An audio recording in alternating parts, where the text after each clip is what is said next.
जुल्मी जब जब जुल्म करेगा सत्ता के गलियारों से, चप्पा चप्पा गूंज उठेगा जय भीम के नारे। तो जुल्म का विनाश भी होगा। इस देश का हजारों साल का इतिहास है। गले में मटका, पीठ पर झाड़ू, इससे ज्यादा जुल्म क्या होगा? उसका भी हिसाब हुआ ना। जाति जब तक उनके पक्ष में थी तब तो जाति का आनंद उठाया। अब जब जाति के लोग ये पूछने लगे कि हमारी संख्या बताओ, हमारा हक अधिकार दो, हमारी जगह जमीन कितनी, हमारी शिक्षा, तो अभी जाति अब हटेगी नहीं।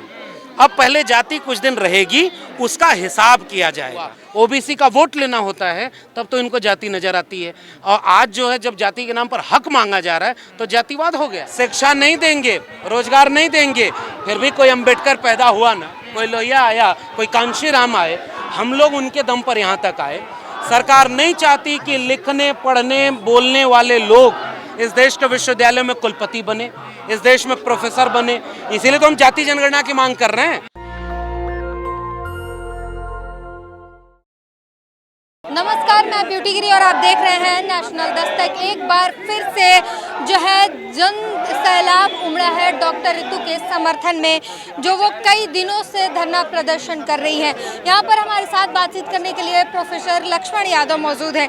क्या कहेंगे सर, क्या दलित होना इतना बड़ा गुनाह है कि महीनों से लगातार प्रदर्शन चल रहा है, कोई सुनवाई नहीं हो रही है? देखिए, इस देश में आज भी जाति इतना बड़ा सच है कि जाति देख करके लोग सब कुछ तय कर रहे हैं। जब जाति उनके पक्ष में होती है, जो सत्ता में होते हैं, ताकतवर होते हैं, तो वो जाति का इस्तेमाल करते हैं। और जब इस मुल्क के वंचित शोषित लोग अपना हक मांगे, अपना न्याय मांगे, तो वो कभी भी न्याय नहीं मिलता। इसलिए ये जो आंदोलन आज दिल्ली विश्वविद्यालय में चल रहा है, ये एक सवाल पूछ रहा है इस देश के सभी लोगों से, इस दिल्ली विश्वविद्यालय के कुलपति से, देश के प्रधानमंत्री से, इसके चांसलर होते हैं राष्ट्रपति, कि अगर किसी प्रिंसिपल के ऊपर चार्जशीट फाइल होगी, उन्होंने झूठा आरोप लगा करके एक शिक्षिका को नौकरी से निकाला है और वो कोर्ट ने, पुलिस ने उनके ऊपर चार्जशीट दायर की है, तो क्या उनको अपने पद पर रहने का अधिकार है? कोई वंचित शोषित तबके का एक व्यक्ति डिग्री लेकर के आपकी एलिजिबिलिटी क्राइटेरिया को पूरा करके इस विश्वविद्यालय में प्रोफेसर बने, आपके सिस्टम ने उसे एडहॉक रखा और एडहॉक रखने के बाद उसे एक झूठी कंप्लेन दे करके उसे नौकरी से निकाल दिया। ऐसा इस दिल्ली विश्वविद्यालय में सैकड़ों लोगों के साथ हुआ। इस समय दिल्ली विश्वविद्यालय में परमानेंट अपॉइंटमेंट चल रहे हैं। 10 साल, 15 साल, 20 साल पढ़ाए हुए लोग 1 मिनट, 1.5 मिनट के इंटरव्यू में बाहर किए जा रहे हैं। नागपुर के आरएसएस वाले संगठन से दीक्षित लोग वही यहाँ पर इंटरव्यू लेकर के उनको नौकरी दी जा रही है। इसलिए ऋतु का आंदोलन इस सवाल को पूछ रहा है कि अगर किसी ने उनके करियर के साथ खिलवाड़ किया तो उनको सजा क्यों नहीं मिलनी चाहिए। और इसलिए 2 महीने से ऊपर हो गया डॉक्टर ऋतु ये सवाल कर रही हैं कि उस प्रिंसिपल को क्यों नहीं हटाया, इसका जवाब देना चाहिए। और यहाँ जाति केंद्र में है। जी, सरकार की रफ्तार इतनी तेज है कि आजम खान का एग्जाम्पल लें तो बकरी चोरी और ऐसे तमाम केसों में उनको जेल हो जाता है, लेकिन फर्जी डॉक्यूमेंट बनाए सविता रॉय के लिए कोई जो है चार्जशीट कोई कार्रवाई नहीं की जाती। यही तय करता है कि वंचित शोषित तबके के आने वाले लोगों के साथ न्याय वैसा नहीं है। देश के प्रधानमंत्री के ऊपर ये आरोप लगे कि आपने जो डिग्री दिखाई वो झूठी है, उसके ऊपर कोई सवाल नहीं होगा। इस देश में पहले एचआरडी मिनिस्ट्री थी, अब केंद्रीय मंत्री हैं स्मृति ईरानी, उन्होंने अपने 2 एफिडेविट में 2 डिटेल दिए, उनके ऊपर कोई बात नहीं। आजम खान के बेटे के 2 सर्टिफिकेट थे, वो जेल में है, पूरा परिवार जेल में है। और जरा ये बता दें कि डॉक्टर ऋतु और उनके वकील ये कहते हैं कि प्रोफेसर सविता राय ने जिस आरोप के आधार पर इनको नौकरी से निकाला, वो आरोप ये था कि विद्यार्थियों ने लिख कर दिया कि डॉक्टर ऋतु राय के खिलाफ हम कंप्लेन कर रहे हैं। इन्होंने जांच की तो पता चला कि वो विद्यार्थी तो इस कॉलेज में पढ़ते ही नहीं है। तो इतना बड़ा अगर किसी के साथ अन्याय हो रहा है तो उनके लिए सजा क्यों नहीं है? क्योंकि वो उनके पार्टी का है, क्योंकि वो उनकी विचारधारा का है, क्योंकि वो उनको सूट करता है। जो ऊपर से लिस्ट आ रही है आरएसएस की शाखा से कि इनको अपॉइंटमेंट दे दो और इनको निकाल दो नौकरी से, वो कर रहे हैं। तो जो ताकतवर है वो अपना काम कर रहा है। लेकिन आज बड़ी खुशी की बात यह है कि इस देश में बहुजन आंदोलन जो है, फूले अम्बेडकर पेरियार को मानने वाले लोग, इस देश में रोहित वेमुला हुआ ना, रोहित वेमुला को शहादत देनी पड़ी, तब इस देश में आंदोलन खड़ा हुआ। लेकिन क्या उसके बाद इस देश के एकेडमिक इंस्टीट्यूशन का इंस्टीट्यूशनल मर्डर रुका क्या? क्या जेएनयू में जाति देख करके नंबर कम नहीं दिया जा रहा है इंटरव्यू में? कोई जेल में गया क्या? क्या इस देश में दिल्ली विश्वविद्यालय में पता लगाइए जितने रिजर्व कैटेगरी के लोग हैं, जो बोलते हैं, जो लिखते हैं, पढ़ते हैं, उन सबको इस बारे में फंसा नहीं दिया गया कि वो लोग परेशान रहें। और जो उनके पक्ष के लोग हैं उनको सारे को नौकरी दे रहे हो, प्रमोशन दे रहे हो, प्रिंसिपल बनाओ, वाइस चांसलर बनाओ, सब कुछ बनाओ। ये खुलेआम जातिवाद चल रहा है, इसलिए ये आंदोलन बड़ा मजबूत है। इस आंदोलन को सफल होना चाहिए, तभी एकेडमिक इंस्टीट्यूशन डेमोक्रेटाइज होंगे। एक मांग ये उठ रही, रास्ता क्या निकलेगा इन चीजों का? इसका रास्ता दो ही है। देखिए, कलम और किताब से जो रास्ता हो सकता था उसके लोग तो यहाँ तक पहुँच गए ना। प्रोफेसर रितु उस मिनिमम एलिजिबिलिटी को पूरा करती है ना जो प्रोफेसर बनने के लिए चाहिए।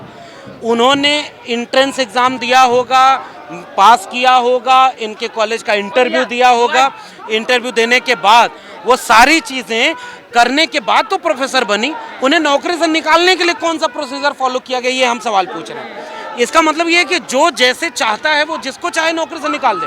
हमें इस प्रोफेसर की बात पसंद नहीं आ रही है, इस प्रोफेसर की विचारधारा पसंद नहीं आ रही है, इसका जो कोई काम है वो पसंद नहीं आ रहा, उसको नौकरी से निकाल दे क्योंकि एडहॉक है। जैसे मैं भी एडहॉक हूँ, तो कल को जो ऋतु के साथ आज हो रहा है वो कल मेरे साथ भी होगा। इसलिए ये लड़ाई केवल एक व्यक्ति की लड़ाई नहीं है, ये उस मानसिकता की लड़ाई है जो वंचित शोषित तबके के लोगों को प्रोफेसर नहीं बनने देना चाहते।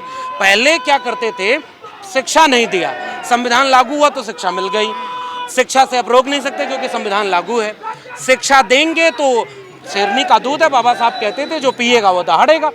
तो वंचित शोषित तबके के पहली पीढ़ी के लोग विश्वविद्यालयों तक पहुंच गए। आप उन्हें रोक तो सकते नहीं, वो प्रोफेसर बनने के लिए एलिजिबल हैं। जब वो अवेलेबल नहीं थे तो इनमें इंटरव्यू होता था तो कहते थे not available, SC ST OBC not available.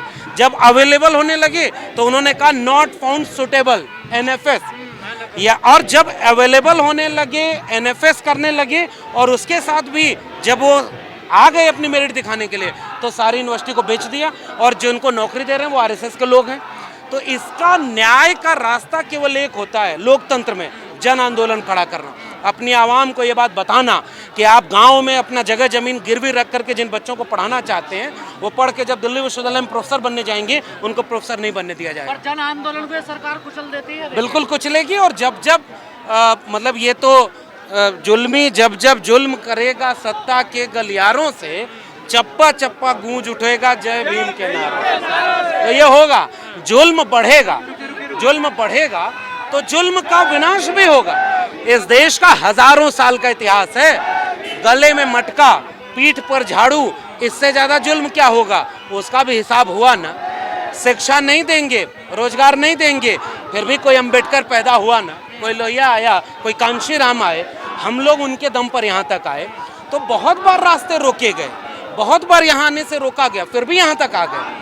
तो अब इसको रुकने वाला नहीं है। सत्ता आज है, कल नहीं होगी। तो क्या सरकार की सह है इस पूरे मामले में? सरकार एक मामले को लेकर काम नहीं करती, सरकार पूरे देश को मनुवादी बनाना चाहती है, पूरे देश को अंधविश्वास और पाखंड में झोंकना चाहती है। सरकार नहीं चाहती कि लिखने, पढ़ने, बोलने वाले लोग इस देश के विश्वविद्यालय में कुलपति बने, इस देश में प्रोफेसर बने। इसीलिए तो हम जाति जनगणना की मांग कर रहे हैं, जिसकी आबादी देश में 3%। इसी दिल्ली विश्वविद्यालय में घूम जाओ आप, यहाँ विभागाध्यक्ष बनाए गए लोगों के बोर्ड लगे होंगे। 100 साल का दिल्ली विश्वविद्यालय है, इसमें 100 विभाग अगर होंगे, 100 में 90 जो HOD बने हैं, हेड ऑफ डिपार्टमेंट, वो सारे 3% लोगों के ना हो तो कहो ये किसके विश्वविद्यालय? ये सर की जाति हटा दिया जाए नाम के पीछे से, और डॉक्यूमेंट से सारे नाम के पीछे से यादव, शर्मा, वर्मा हट जाए, तो फाइलों को प्रमोट करने में वो नहीं देखेंगे कि जाति है, तो फिर ऐसे जो है जातिवाद खत्म हो जाएगा। नहीं, अभी ये अब अगर यही तर्क दिया गया था, जो जातिवार जनगणना को रोका गया आजाद भारत में, ये कहा गया कि हम जातियों को गिनेंगे नहीं तो जातिवाद खत्म हो जाएगा, जबकि हुआ नहीं। जातियां बिना गिने भी यह देश और इस देश का विश्वविद्यालय जातिवाद के सबसे बड़े अड्डे हैं। एक तो ये बात, जाति जब तक उनके पक्ष में थी तब तो जाति का आनंद उठाया। अब जब जाति के लोग ये पूछने लगे कि हमारी संख्या बताओ, हमारा हक अधिकार दो, हमारी जगह जमीन कितनी, हमारी शिक्षा, तो अभी जाति अब हटेगी नहीं। अब पहले जाति कुछ दिन रहेगी, उसका हिसाब किया जाएगा। पर जरा हम पूछना चाहते हैं कि इस विश्वविद्यालय में 10,000 प्रोफेसर हैं, तो 10,000 में से 5,000 प्रोफेसर होने तो चाहिए कि 10,000 में से 8,500 प्रोफेसर SC ST OBC हों, लेकिन चलो मान लिया कि तुमने रिजर्वेशन बाद में दिया, 2006 में OBC आया, 1997 में SC ST आया, तो फिर भी जरा बताओ कि 10,000 में पहले प्रोफेसर कितने हैं। मान लो आप जातियां हटा दोगे तो हम तो जान ही नहीं पाएंगे कि हमारे लोग कितने हैं। जातियां हटा दोगे, SC ST OBC का फर्जी सर्टिफिकेट बनवा के आ जाएंगे। इसलिए अभी अब जाति हटाने से जातिवाद खत्म नहीं होगा, अब न्याय होगा। जाति उसके आगे लगी है, फिर भी उसके साथ न्याय हो, यह भारत का संविधान का। प्रधानमंत्री कहते हैं जाति गरीबी से बड़ी कोई जाति नहीं है। हाँ, इसीलिए जब गुजरात के मुख्यमंत्री बनने के बाद जब भारत का प्रधानमंत्री बनना हुआ तो दोनों बाहें फैला कर कहे मैं OBC माँ का बेटा हूँ, तो ये क्यों नहीं कहे कि मैं गरीब माँ का बेटा हूँ, क्योंकि उससे वोट नहीं मिलता। इस देश में सबसे अच्छे खराब प्रधानमंत्री बहुत हुए, इतना झूठा प्रधानमंत्री आज तक इस देश में नहीं हुआ। जब तक इसे अपनी जाति का फायदा लेना हुआ, OBC का वोट लेना होता है, तब तो इनको जाति नजर आती है। और आज जो है जब जाति के नाम पर हक मांगा जा रहा है तो जातिवाद हो गया। कैबिनेट मंत्री की जाति इस देश में कब बताई गई? प्रधानमंत्री ने जाति बताकर वोट कब मांगा? नरेंद्र मोदी ने मांगा। कैबिनेट मंत्री की जाति कब बताई गई? बीजेपी की सरकार में। राष्ट्रपति की जाति कब बताई गई? बीजेपी की सरकार में। यहाँ पर कैबिनेट सेक्रेटरी कौन बन रहा है, इसका आंकड़ा कौन रोका गया? बीजेपी की सरकार में। जाति जनगणना किसके सरकार में नहीं हो रही है? बीजेपी की सरकार में। तो जब जाति का आनंद उठाना हुआ तो दोनों बाहें फैलाकर OBC माँ का बेटा हूँ। अब जब OBC लोग सवाल करने लगे कि जाति जनगणना वो कहाँ जाएगा, इसलिए इसको सवाल को पूछना बहुत जरूरी है। लेकिन सर जाति जनगणना की जो बात हो रही है, कह रहे हैं इसका अंजाम बहुत बुरा होगा। बुरा होने दो, जिसको फायदा है। अंजाम बुरा क्या होगा पता है? आंकड़े सार्वजनिक हो जाएंगे। यही बुरा होगा कि इस विश्वविद्यालय को पता चल जाएगा कि इस विश्वविद्यालय में 99% प्रोफेसर उस जाति के हैं जिसकी आबादी इस देश में 3% है। तो अंजाम बुरा किसके लिए होगा? जिसका अवैध कब्जा है। हिसाब मांगा जाएगा तो पहले के सेठ साहूकार जमींदार जब अपनी जमीन देखते थे ना तो कहते थे यहाँ से वहाँ तक पूरा गांव मेरा है। संविधान लागू हुआ तो सबको गांव अपना अपना मिल गया हिस्सा। तो वो जब जब अपनी जमीन देखता था तो कहता था ये मेरी जमीन थी, इसको छीन लिए। तो संविधान आंख में चुभता है, बाबा साहब चुभते हैं। इसी का तो डर है ना, बगावत होगी। बगावत होगी। और बाबा साहब ने भी कहा, कांशीराम साहब ने लड़ाई लड़ी, मंडल की लड़ाई इसी देश में हुई। जुल्म बढ़ेगा तो बगावत होगी। और बगावत आज ये तो सबसे खूबसूरत आंदोलन कवर करने आए आप। इस आंदोलन में नीला झंडा है, इस आंदोलन के दिल में भारत का संविधान है। इसी विश्वविद्यालय में RSS की शाखा का जो मार्च हो रहा है, ये विश्वविद्यालय किसी एक संगठन का है क्या? यहाँ तो RSS की शाखा लग रही है। तो यहाँ जय भीम का नारा लग रहा है। आज ये विश्वविद्यालय संविधान वाला विश्वविद्यालय बन रहा है। तो संविधान खत्म करने की बात हो रही है। संविधान खत्म नहीं किया जाएगा क्योंकि फिर अगली बार उनको प्रधानमंत्री बनना है। तो संविधान को अंदर से खोखला किया जाएगा, संविधान को अंदर से कमजोर किया जाएगा। जैसे इलेक्शन कमीशन, ED, CBI ये सब संवैधानिक संस्थान है ना, अब इनको अंदर से इतना खोखला कर दिया कि वो उनके एजेंट बन गए। सरकारी नौकरी, सरकारी रोजगार में रिजर्वेशन मिलता है, दोनों को प्राइवेट हाथों में बेच दो, आरक्षण खत्म हो गया। तो संविधान खत्म नहीं होगा। संविधान को अंदर से इतना खोखला कर दो कि उसके रहने न रहने का कोई मतलब ही ना रहे। लेकिन एक आखिरी सवाल डॉक्टर साहब, राहुल गांधी कह रहे हैं कि हम पिछड़ों की पैरवी करेंगे, अब हिस्सेदारी देंगे, उनका अधिकार देंगे। राजनीतिक बात यहाँ करना उचित नहीं है, लेकिन अच्छा है जिसको भी सद्बुद्धि जब आए। कबीर साहब का एक दोहा है, कहें कबीर जायदा बही जबस चेता तवैसे सही।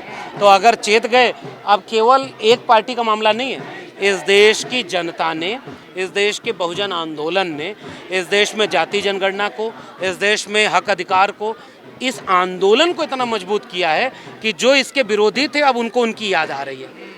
ये इस आंदोलन की ताकत है। आपका आंदोलन मजबूत होगा, सब झुक जाएंगे। आपका आंदोलन कमजोर होगा, सब आपके हितों का समझौता कर लेंगे। बहुत धन्यवाद। तो आप देख पा रहे होंगे किस तरीके से जो है जन सैलाब उमड़ा हुआ है। दोबारा से जो है फिर से एक बार जो है डॉक्टर रितु के समर्थन में अलग अलग जगह से लोग चलकर आए हैं आर्ट फैकल्टी गेट नंबर 4 पे, और लगातार जो है नारे सुन लीजिए किस तरीके से जो चल रहे हैं। हमें चाहिए आज़ादी, मनुवाद से आज़ादी, और तमाम ऐसे नारों के साथ जो है लोग अपना भरपूर समर्थन दे रहे हैं। इस पूरे प्रकरण पर अपनी प्रतिक्रिया ज़रूर दीजिए, आप अपनी राय हमें ज़रूर बताइए। कैमरामैन आशीष के साथ ब्यूटी गिरी, नेशनल दस्तक। नेशनल दस्तक की आपसे गुजारिश है कि अगर इसको बचाना चाहते हैं तो नेशनल दस्तक को सब्सक्राइब करने के लिए रेड कलर के सब्सक्राइब बटन को दबाएं, फिर बेल आइकन की घंटी दबाएं। नेशनल दस्तक को बचाने के लिए बहुत जरूरी है कि हर खबर को शेयर करें, लाइक करें, कमेंट जरूर करें।